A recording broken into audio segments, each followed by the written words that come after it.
Now, statistics 2, we're talking about measures of central tendency. You guys know what measures of central tendency are. They're basically things like a mean, the median, the mode, right? So it's an easy class today. Now, before we get to measures of central tendency, we do have a couple of things to talk about, right? So the first thing we're going to talk about here is the frequency polygon, right? So at the end of the day, my question is, well, we could see here that we have marks for 50 students, right? 50 students in a test that is out of 10. Yeah. So you can see here that this is not grouped data. In grouped data, that is where we have to have the data in groupings. So that means that we would have to use class intervals to form groups, right?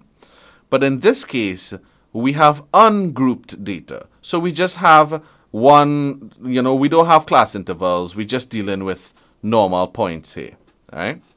Now we see here that we have the mark out of 10, right? So, and we have the frequency of students here.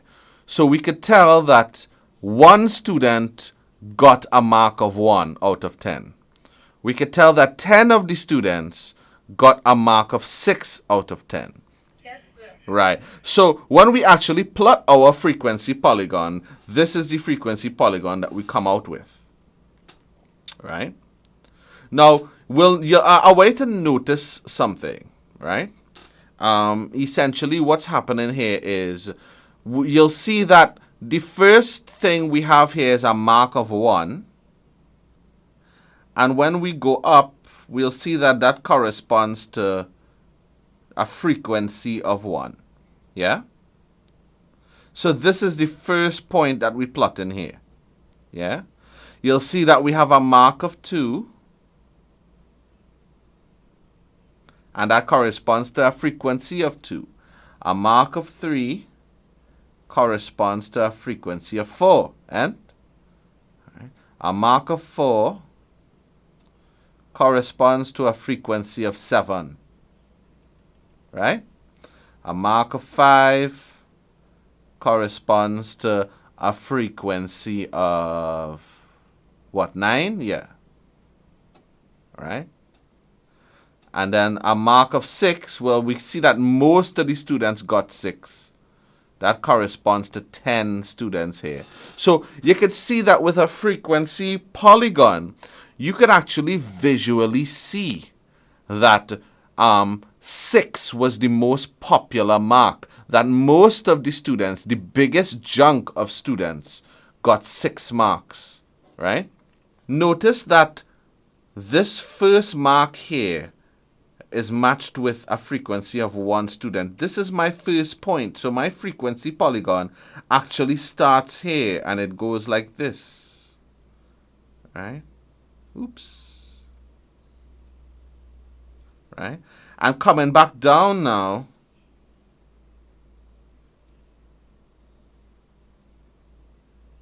The last mark that we have here is a mark of 10. Right? So the mark of 10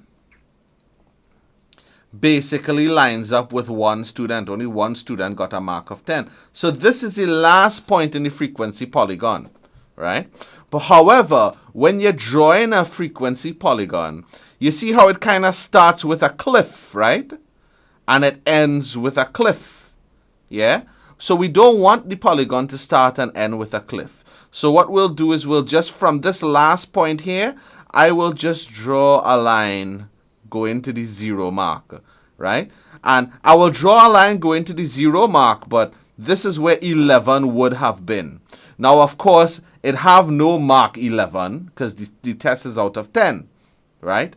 But where the 11 mark would have been, I would just connect this last dot to that line to complete the polygon. Similarly, on this side, we have a mark of 1, right? And this is the first mark that we have here. But to complete the polygon, I will just draw a line that will meet the axis at that point 0 there. So does everybody understand how to complete your frequency polygon. My problem is, how do I draw a frequency polygon if I have grouped data? Right? So the grouped data, you could see here, we're dealing with intervals. Yeah? So this is not a single point anymore. So when I draw my frequency here, and I have my marks here, right? I can't say one mark is a frequency of 3 because no, it's between 1 and 10, and between 1 and 10. You know, the students who got between 1 and 10, 3 students got between 1 and 10. So now I have a range. So how am I gonna do this? This is so, crazy. How am I going to draw a frequency polygon if my data is grouped? Any ideas? In the last slide here, we saw that it was easy to plot these points because, look, I have normal points here for my horizontal axis, right? So I have a mark of 1, and that matches up with a 1. I have a mark of 6, and that matches up with 10 people, 10 students, yeah? So it was easy to plot this. But the problem is here that, look, I don't have just a mark of 1. I have a range over here. Well, what I can do is, instead of putting the interval 1 to 10, right? What I'm going to do is I'm going to put the interval midpoint instead. You understand? So what I'm doing here is, when I have a class interval of 1 to 10, I can't really plot that on a polygon because I need a single point. But I can find the interval midpoint. Can anybody remind me how you find an interval midpoint? If I have this interval of 21 to 30, so the lower boundary is 20.5 plus the upper boundary is 30.5, all divided by 2. And that will give me 25.5, right? So you can see here that in order to plot a frequency polygon, when you are dealing with grouped data, grouped data meaning that these guys here are intervals. And for a frequency polygon, you don't want intervals. You want a single point. So what you do is you find the midpoint of the interval, right? And when we find the midpoint of the interval, well, now we could plot it. So you could see here that underneath here I have my marks, and what I put those midpoints. So 5.5, and that matches up with a frequency of 3 people. Yeah? 3 people, right? You can see here I have this midpoint for this next class interval. The midpoint is 15.5, and that also matches up with 3 people. Yeah, so you can see here that this guy turns out to be a rectangle.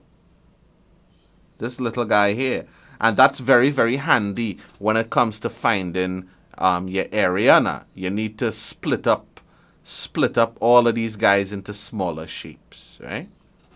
So just to summarize, when we are dealing with grouped data, you can't just go and plot a frequency polygon just so. You have to find the midpoint of each interval. When you're dealing with grouped data, you are dealing with intervals. These are the groups, right? You take the data and you put it in groups. So if you want to plot a frequency polygon, you have to find the midpoint of each one of those groups. And right. So what we're dealing with here is the frequency polygon. We're talking about grouped data, right? And we're talking about the total number of students. The total number of students, in order to find the total number of students, what we need to do is we need to take the area of the polygon and we need to divide it by the size of each unit. So the size of each unit, this is your class width. Yeah, this is the class width. So the class width is the upper boundary minus the lower boundary, right? So we could just take any boundaries here, just now, E, right? So we had a class width just now. Let me just check that. We could just take any interval, 21 to 30, right? So we have 21 to 30. So the upper boundary would be 30.5. And the lower boundary would be 20.5. So therefore, my unit size or my class width is 10. Right? So now to find the total number of students, I have to take the area of the polygon and I have to divide it by 10. So now I have to find the area of this polygon. So I literally have to go in my graph now and split this guy up into all of its different shapes. I have a trapezium there. I have a trapezium there. I have a trapezium here. Next trapezium here. This one here. Right. And you notice that we have our triangles on the end that carries us back to the 0 to complete the frequency polygon. Right? So we have these triangles here. Let's call this shape A1, A2, A3, A4, A5, A6, A7, A8, A9, A10, and A11. Well, A11, right? So we literally have to go and find the areas of each one of these things. Find the area of A6 for me. A6. Let me just test earlier.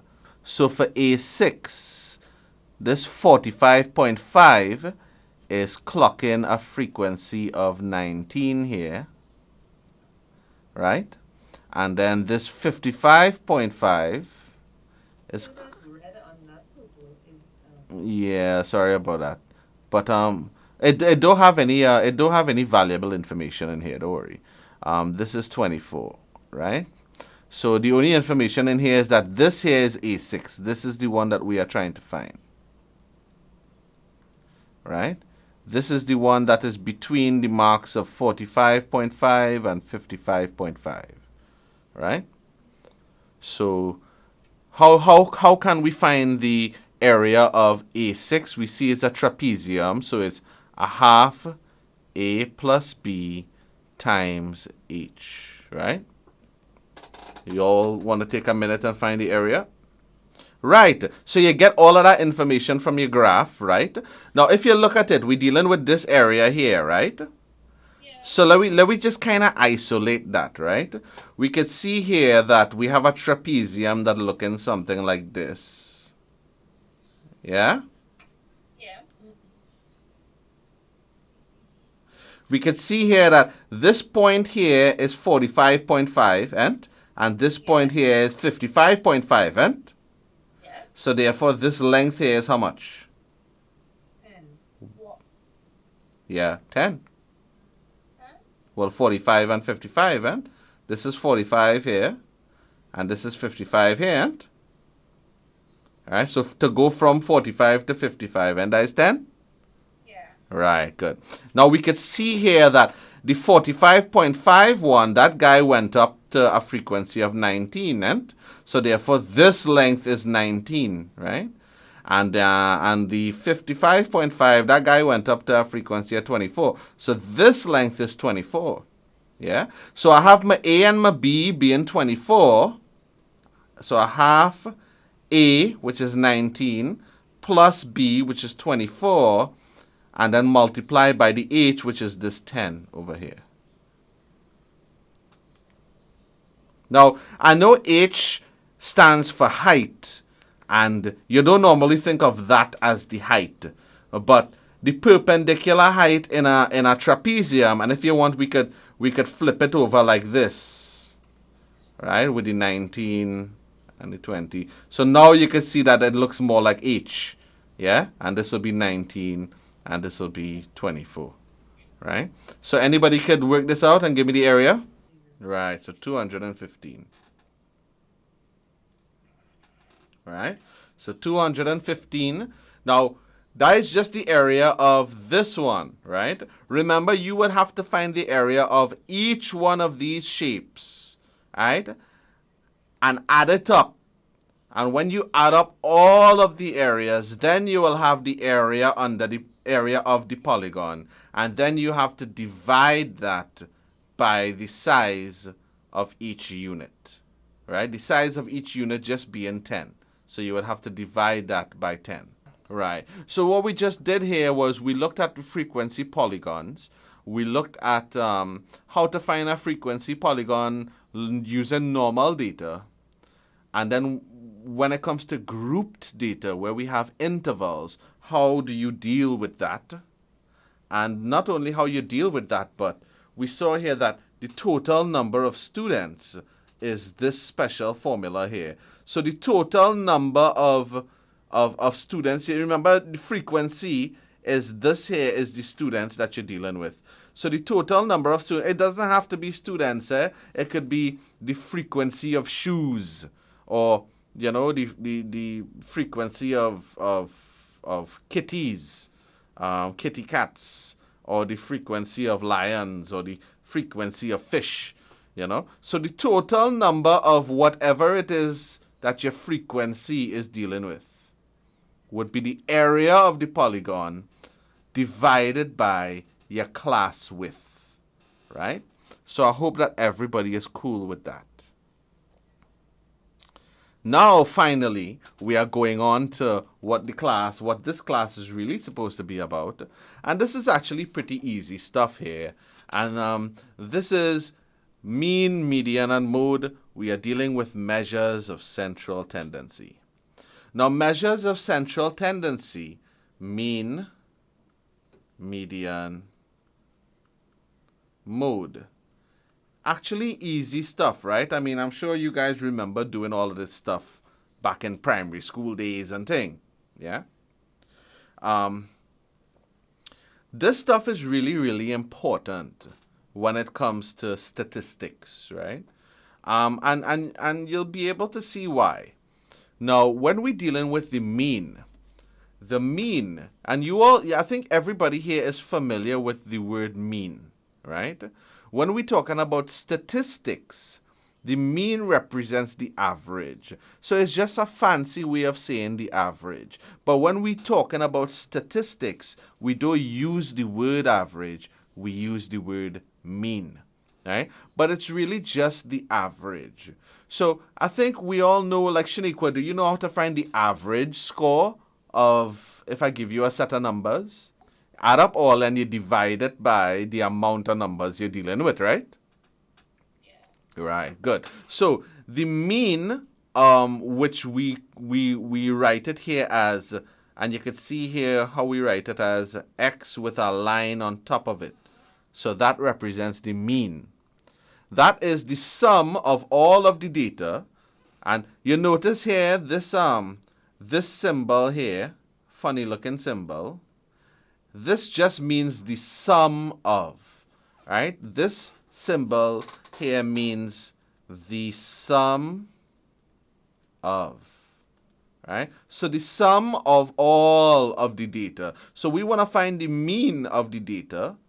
So the mean or the average of the data will be the sum of all of the data divided by how much data points we are dealing with. Does everybody understand?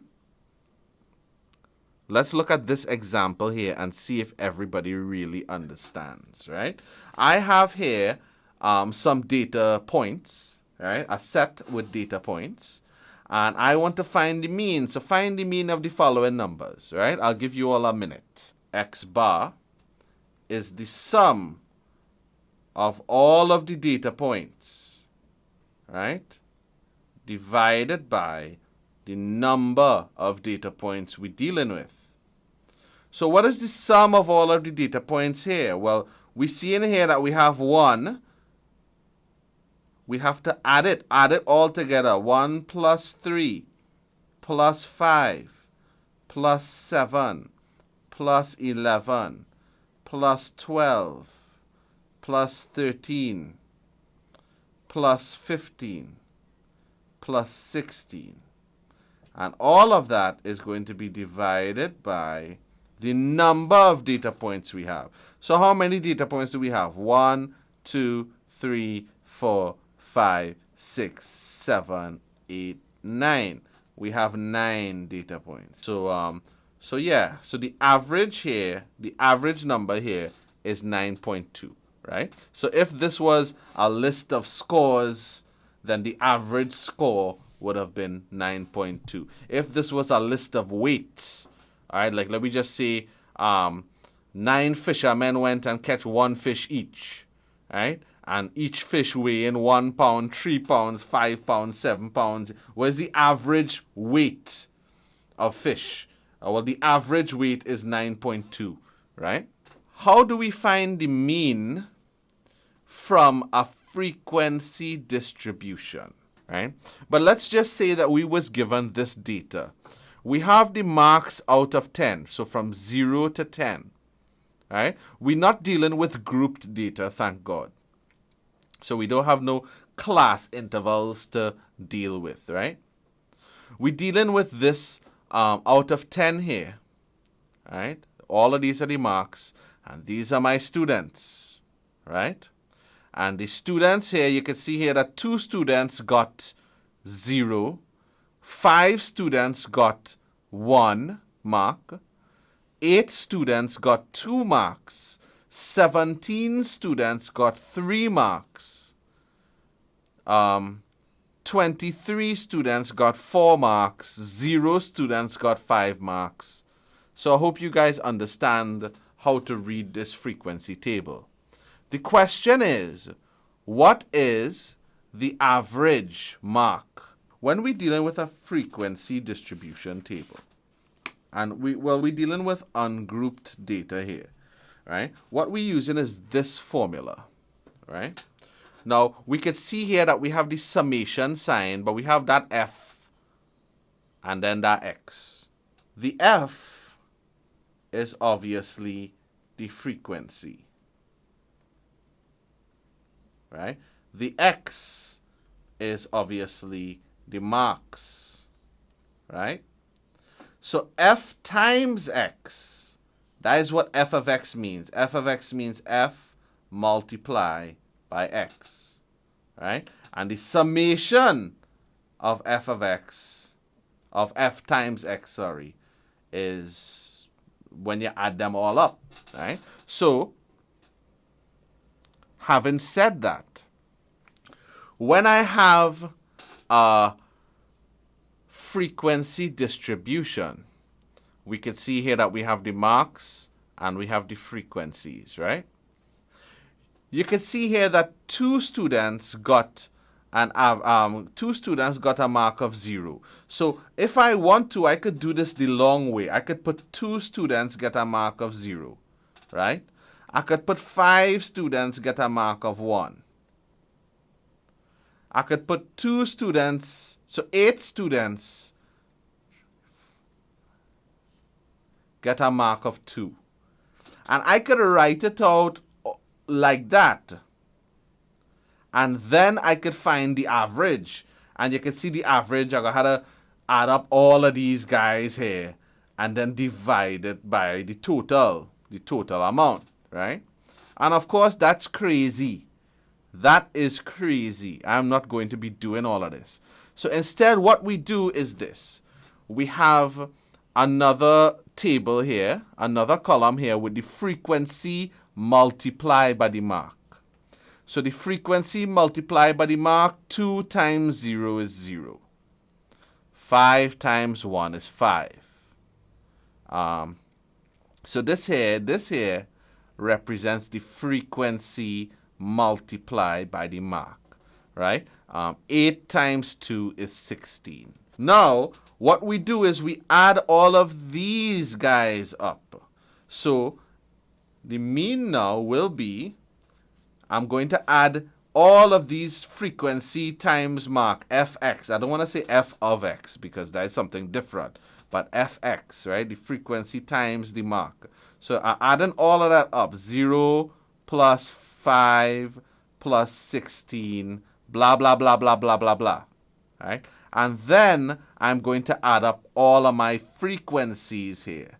So the summation of the frequencies here on the bottom, right? So the frequency, that is 2 plus 5 plus 8, blah, blah, blah, blah, blah, blah. Right? Can anybody work this out and tell me what the average score is? So you just add up all of these guys. 4.94. You got it? You got 4.94? Yeah. All right, no, it's not wrong. It's correct. Yes, it's correct. It's correct. All right. Does everybody understand? So we could see here that when it comes to the mean, right? What we find in normal mean, you just add up everything and divide it by the number of things that it have. But sometimes they'll give you a frequency table. And this is what they will give you here. They'll give you this frequency table. And then they'll ask you to find the mean. What is the average mark? Right? And what you need to do is you need to take these amount of students here and you need to multiply it by the mark to find this part of the table here. And this is what you're going to be adding up. Right? So does everybody understand how to find the mean from a frequency distribution table? Median. And I'm sure you guys would have remembered all of this from school and thing, right? The median is defined as the middle or central value in a set of ascending or descending data points. Yeah? So the really important thing here is that when you are given data points and you want to find what is the middle value, you have to put them in ascending or descending order. Okay? So let's take this one. What I need you guys to do is to take these guys, put them in ascending or descending order, and then tell me what the median is. So what is the lowest number? 14? And then what? 70. And then 17 again. Yeah? And then what? 20. Oh, it have a 20 there, 20, it have a 22. 24, 25. So how many values do we have here? 1, 2, 3, 4, 5, 6, 7, 8. Nah, something missing. 34, 9, right? 34. So we can see here the middle value is 22. We have 4 on this side, and we have 4 on this side. So the middle value, nice and flush, right? But what about these guys here now? Right? You all want to try that? Put those guys in ascending order, and see if you could find the median for me. So I have 154. That 150 what? Then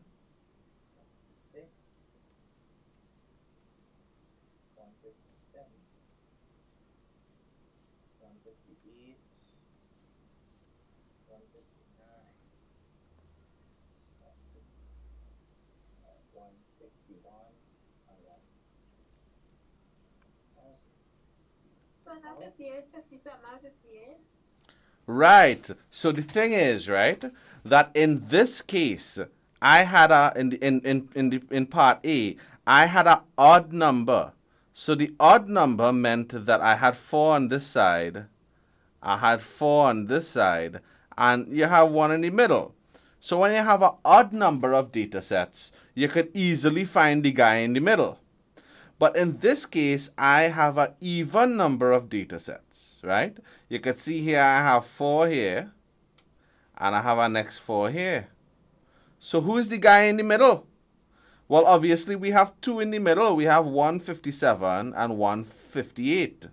Yeah? So in order to find the median in this case, when we have an even number of data sets, we have to take the 2 guys in the middle.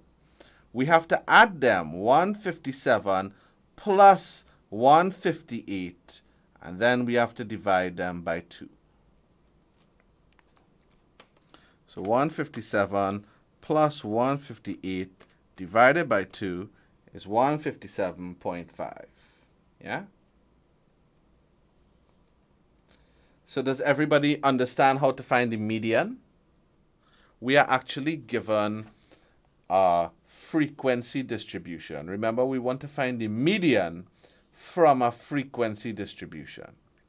So we have here the mass of students, and we have here the number of students, and these here are your frequencies, right? Now what we want to find is we want to find the median of the mass.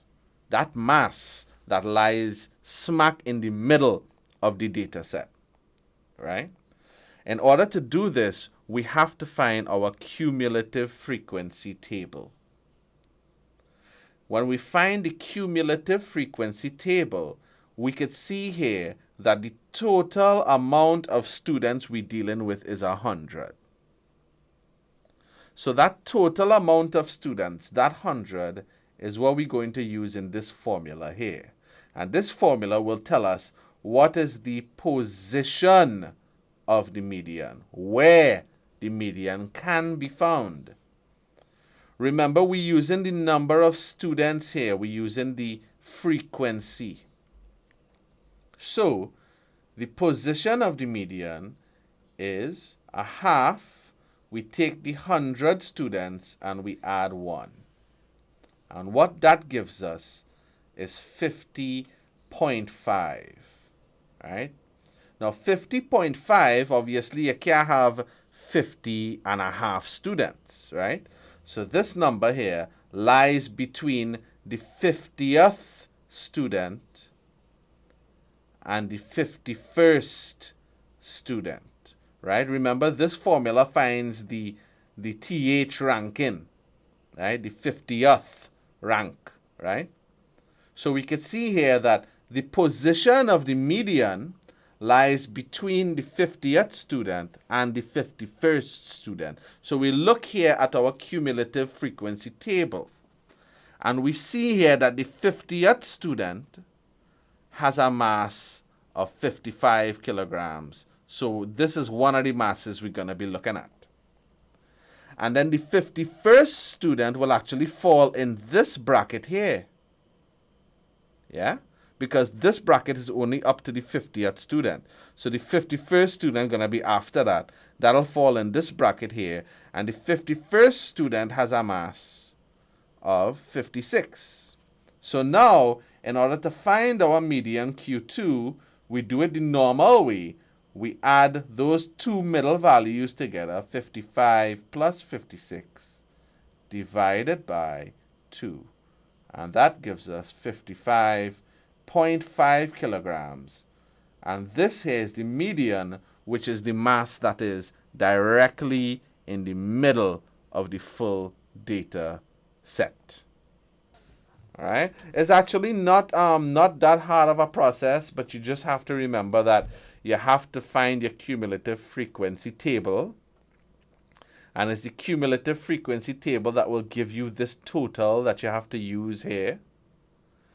And then that will actually give you the ranking of the 50th and the 51st student.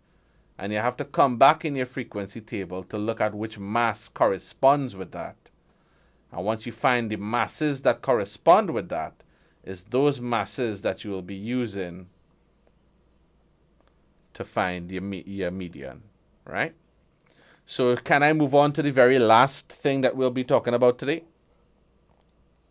Anybody have any questions so far? No? Okay. So the last thing that we're going to talk about today is the mode. And thankfully, this is the easiest thing, right? Now, the mode is the data point that occurs with the highest frequency. That is the thing that is most popular then, right? Or most common. The most common observation, right? So what we should do with this data here, this list of numbers, is we should put them in ascending order, right? So let's put them in ascending order to find the mode, right? We have 1. How many 1s do we have? Just 1, right? How many 2s do we have here?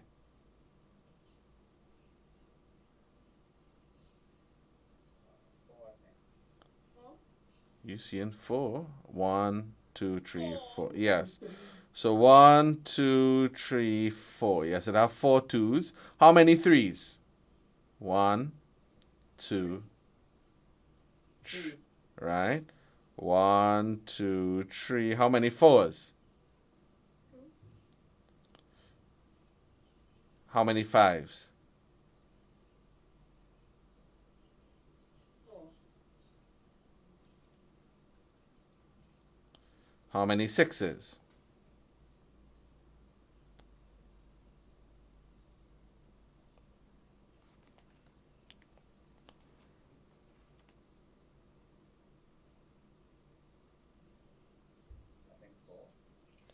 1, 2, 3, 4. Yes. How many 7s? 1.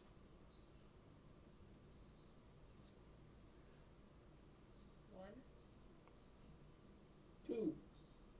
You seen 2 7s? I seen 1 here. I just seen 1. Where you seen 2 7s, right?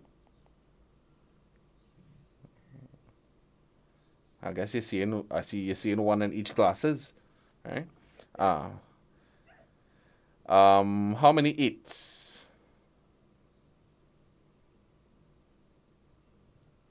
2. How many 9s?